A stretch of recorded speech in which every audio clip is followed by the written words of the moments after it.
Here we go guys, we're going to prepare some steamed calalo, and here the calalo is already chopped up, and here is the season. So we're going to go ahead and we're going to cut up this season already washed already, right? So we have here some scallion that we're cutting up to go in our steamed calalo. Yeah. So here is the scallion cutting up. So I rather to use natural spices in this. Here is the onion. So I use a good amount of seasoning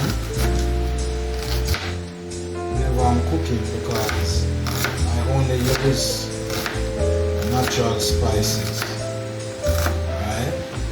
And here we have scallion, and this is some crushed pimento if you don't know, those blackened looking thing. And here we have our tomato.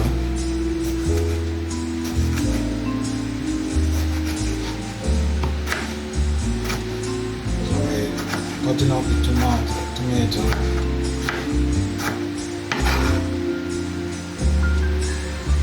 And this will be sauteed before the calalo is added. So here is our garlic.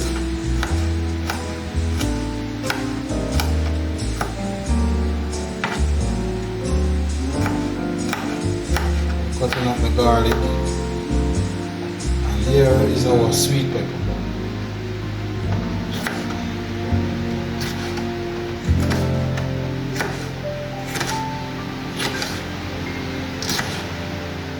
Now we're going to dice up the thyme. I don't really like when it's the sticky is in it, so I normally cut it up. Yeah. And this is our hot pepper.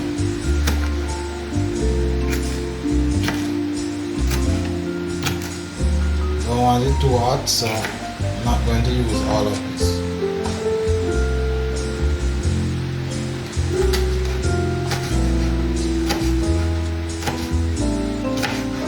So that's it.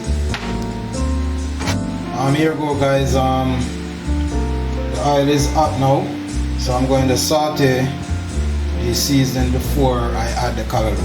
So here we have our natural spices along with some okra. So I'm going to pour this in.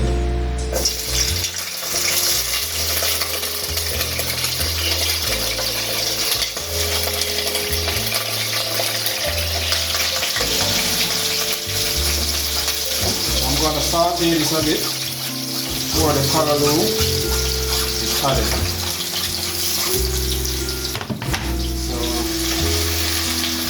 Allow this to saute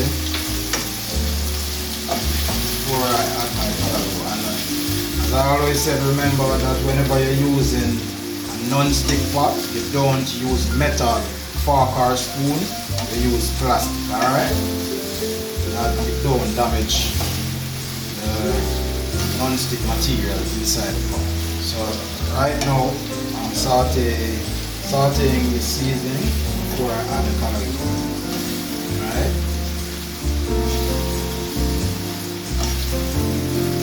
So in this pot here we have tomato, scallion, onion, garlic, thyme, pimento, and that's my natural spices and okra. Right. So I'm sauteing the seasoning, because when you saute the seasoning before you add the calalo, it brings up the flavor. Wow, you can smell that aroma right now, right? It brings up the flavor when you saute the seasoning before you add the calalo. So I'm about to add the calalo now, right? add the calalo.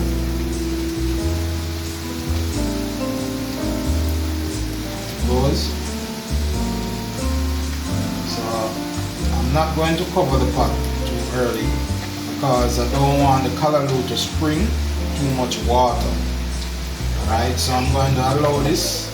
I'm going to leave the pot open for some time before I cover it.